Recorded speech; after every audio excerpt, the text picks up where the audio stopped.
Bismillahirrahmanirrahim. Assalamualaikum warahmatullahi wabarakatuh. Rekan-rekan media yang kami banggakan, saya bersama Forum Komunikasi Pimpinan Daerah Provinsi Jawa Barat baru saja selesai melakukan video conference dengan 5 kepala daerah, yaitu Bupati Kabupaten Bogor, Wakil Wali Kota Bogor, Wali Kota Depok, Wali Kota Bekasi, dan Bupati Kabupaten Bekasi. Juga kami melakukan rapat ini bersama Pangdam Jaya dan Wakapolda Metro Jaya, karena seperti diketahui, Kota Depok, Kota Bekasi, dan Kabupaten Bekasi secara hierarki pertahanan keamanan ada di Pangdam Kodam Jaya dan Polda Metro.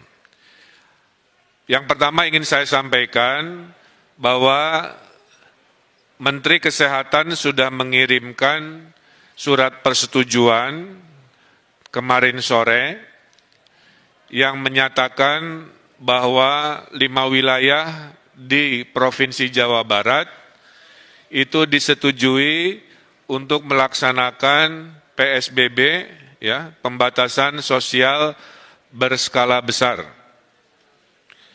Kami koordinasikan dan kami menetapkan bahwa PSBB di 5 wilayah ini akan dimulai di hari Rabu, tanggal 15 ya? Hari Rabu, dini hari tanggal 15 bulan April 2020 ini selama 14 hari. Setelah 14 hari nanti kita evaluasi apakah diteruskan atau dikurangi intensitasnya. Oleh karena itu, kami sudah berkomitmen selama PSBB 14 hari ini, tes masif sebagai metode pelacakan persebaran virus akan kami maksimalkan. Per hari ini sudah 70.000 tes masif dilakukan di Jawa Barat, dan akan kami teruskan sampai target 100.000 dan seterusnya sampai target 300.000. Yang menarik dari PSBB di 5 wilayah, ada 2 yang sifatnya kabupaten.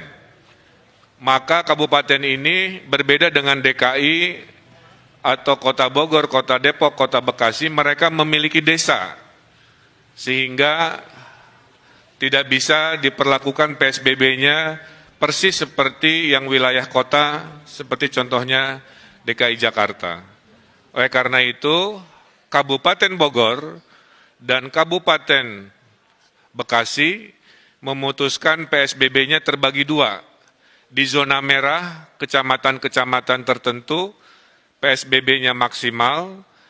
Di non-zona merah, PSBB-nya akan menyesuaikan antara minimal sampai kelas menengah, kira-kira begitu.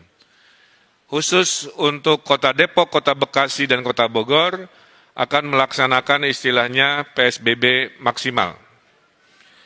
PSBB maksimal ini salah satunya akan memulai menutup akses ke wilayah-wilayah sekitar di hari Rabu, kemudian juga akan membatasi kegiatan-kegiatan perkantoran, kegiatan-kegiatan komersial, kegiatan-kegiatan kebudayaan, dan kegiatan-kegiatan keagamaan. Kepada mereka yang terdampak oleh COVID, kami kelompokkan ke dalam 2 golongan. Golongan pertama adalah golongan yang terdata oleh pemerintah DTKS, maaf. Jadi ada kelompok pertama yang tersurvei namanya DTKS. Nah, yang DTKS ini mayoritas akan dibantu oleh APBN melalui kementerian-kementeriannya. Kemudian ada kelompok 2 yang namanya non-DTKS, yaitu mereka-mereka yang rawan miskin baru, yang sebelumnya tidak masuk daftar bantuan. Nah, di non-DTKS ini, yang rawan miskin baru terbagi 2 juga, yang berKTP 5 wilayah dan perantau. Jadi kepada para perantau di wilayah 5 ini, jangan khawatir, Anda tetap akan juga dibantu oleh pemerintah Jawa Barat dan pemerintah 5 wilayah ini. Anda akan dipersamakan haknya, selama Anda memang berhak dan butuh bantuan, kami akan bantu. Jadi saya ulangi, hari ini RT RW sedang melakukan pendataan, maka DTKS yang ada datanya dibantu, yang tidak masuk juga dibantu walaupun berKTP atau tidak berKTP wilayah tersebut. Selama de facto memang bekerja ngekos atau bekerja di situ. Bantuan terhadap Bodebek ini pintunya ada 7. Pertama, mereka akan dibantu oleh PKH, ini yang sudah rutin. Kedua, mereka yang akan dibantu oleh kartu sembako atau pangan non tunai, ini sudah rutin. Ketiga, mereka akan dibantu oleh kartu prakerja untuk pengangguran dan yang kena PHK. Keempat, mereka akan dibantu oleh Presiden lewat bansosnya 600.000 kali 3 bulan. Kelima, kalau di kabupaten mereka akan dibantu pertama kali oleh dana desa. Sekitar 20 dari 30 sampai 30% dana desa akan dipergunakan untuk membantu miskin baru karena COVID di desa. Yang keenam, baru dana sosial dari provinsi yang 500.000 kali 4 bulan, itu sudah siap.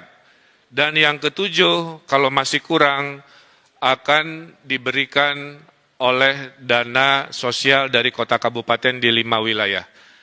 Jadi para RT RW saya himbau untuk segera melakukan kajian ulang, mensurvei ulang, jangan sampai ada perantau karena alasan tidak berKTP di sana, tidak dihitung sebagai yang dibantu. Selama ekonominya memang susah dan perlu bantuan, itu perlu kita bantu. Tidak boleh ada orang warga Indonesia yang kelaparan di tanah Jawa Barat, siapapun itu insya Allah kami bantu. Bantuan itu datangnya bervariasi waktunya. Bantuan dari provinsi insya Allah di hari Rabu Kamis pada saat diberlakukan PSBB, bantuan sembako, logistik, dan tunai sudah bisa dikirimkan di daerah Bodebek. Menyusul seminggu kemudian menurut laporan bantuan dari pemerintah pusat. Kira-kira begitu, itu juga akan didistribusikan. Terakhir, dari sisi bantuan, Jawa Barat akan menghadirkan gerakan nasi bungkus atau disingkat Gasibu, ya, gerakan nasi bungkus Gasibu.